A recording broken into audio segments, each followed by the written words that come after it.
पहलगाम दहशतवादी हल्ला झाल्यानंतर भारत आणि पाकिस्तानमध्ये तणाव असतानाच सीमेवरती सीमा सुरक्षा बलाचा एक सैनिक सीमा ओलांडून पाकिस्तानमध्ये पोहोचला.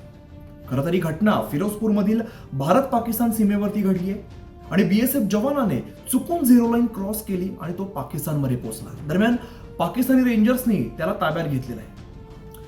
नमस्कार, मी अमित गद्रे. न्यूज 18 लोकमतच्या या विशेष व्हिडिओमध्ये आपण आज पाहणार आहोत की जेव्हा एखादा सैनिक आपली राष्ट्रीय सीमा ओलांडतो आणि पलीकडच्या देशात जातो तेव्हा नेमका काय घडतं. हा एक अतिशय महत्वाचा विषय आणि याच्या परिणामांबद्दल आपल्याला माहिती असणं अत्यंत आवश्यक आहे. मंडळी, तुम्ही आम्ही जर चुकून परवानगी नसताना आपण सीमा ओलांडली आणि जर पलीकडच्या देशात पोहोचलो तर आपण कल्पना करू शकत नाही इतक्या समस्यांना आपल्याला सामोरं जावं लागेल. पण हेच एक जर सैनिक पलीकडे गेला, सीमा ओलांडून गेला, तर त्याच्यासाठी नियम सगळे वेगळे.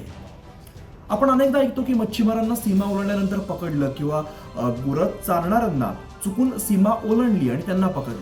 अगदी अलीकडच्या काळात एअर स्ट्राईकमध्ये आपला एअरफोर्सचा पायलट अभिनंदन यांना सुद्धा पकडलेलं होतं. आपल्या देशाची सीमा ही अत्यंत महत्वाचा विषय आणि फक्त ती नकाशावरची रेष नसून त्यांची सुरक्षा जी आहे ते आपले शूर सैनिक रात्रंदिवस करत असतात. जर कोणताही सैनिक नकळत किंवा जाणून बुजून ही सीमा ओलांडतो तर त्याला अनेक प्रकारच्या गंभीर परिस्थितींना तोंड द्यावं लागतं. सगळ्यात पहिली आणि महत्वाची गोष्ट म्हणजे सीमा ओलांडणं हे आंतरराष्ट्रीय कायद्याचं उल्लंघन आहे.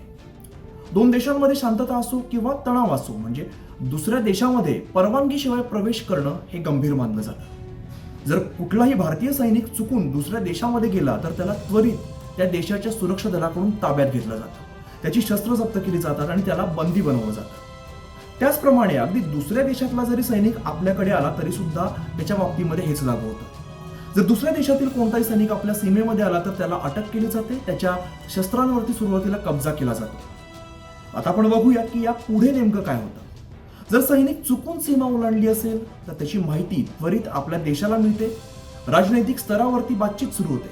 आपला देश त्याच्या सुरक्षित परत येण्यासाठी प्रयत्न करतो. दोन्ही देशांच्या अधिकाऱ्यांची बैठक होते आणि या समस्येवरती तोडगा काढला जातो. पण जर सैनिक जाणून बुजून सीमा ओलांडत असेल किंवा त्याच्या सोबत काही शस्त्र अथवा संशयास्पद वस्तू असल्यास परिस्थिती गंभीर होते. दुसरा देश त्याला हेरगिरी किंवा अगदी गैरकायदेशीर किंवा बेकायदेशीर कृत्यांसाठी पकडू शकतो. त्याच्या विरुद्ध या देशाच्या कायद्यानुसार कारवाई सुद्धा केली जाते. आपल्या देशामध्ये देखील असेच नियम आहेत. कोणत्याही दुसऱ्या देशातील सैनिकाने जाणून बुजून आपल्या सीमेमध्ये घुसखोरी केली, प्रवेश केला तर त्याला सुरुवातीला अटक केली जाते. त्याच्यावरती कायदेशीर कारवाई सुद्धा केली जाते. खरं तर अशा परिस्थितीमध्ये सैनिकाला त्या देशातील कायद्याचं पालन करावं लागतं. ज्या देशामध्ये तो गेलाय त्या देशातल्या कायद्याचं त्याला तंतोतंत पालन करावं लागतं. त्याला वकील मिळवण्याचा हक्क असतो आणि त्याच्या या प्रकरणाची सुनावणी सुद्धा केली जाते. दोन्ही देशांचे राजदूत या प्रकरणामध्ये महत्वाची भूमिका बजावतात. ते आपल्या सैनिकासाठी कायदेशीर मदत आणि सुरक्षा पुरवण्याचा प्रयत्न करतात. खरं तर हे लक्षात घेणं अत्यंत महत्वाचं आहे की आंतरराष्ट्रीय नियम आणि करार या प्रकरणामध्ये अत्यंत महत्वाची भूमिका बजावतात. जिनेवा करारासारख्या करारांच्या माध्यमातून युद्धबंदी आणि पकडलेल्या सैनिकांच्या हक्कांबाबत नियम सुद्धा बनवलेले. शेवटी जर बघायचं झालं तर राष्ट्रीय सीमा ओलांडणे हे कोणत्याही देशासाठी गंभीर विषय आहे. सैनिकाने खरं तर आपल्या सीमेचं नेहमीच पालन केलं पाहिजे आणि नकळत जर चूक झाली आणि जर सीमा ओलांडली तर आपल्या अधिकाऱ्यांना त्वरित कळवलं पाहिजे. मी आशा करतो की या व्हिडिओमधून आपल्याला समजलं असेल की जर कोणता सैनिक राष्ट्रीय सीमा ओलांडतो तेव्हा नेमकं काय घडतं. तुम्हाला जर हा व्हिडिओ आवडला असेल तर कमेंटमध्ये नक्की सांगा.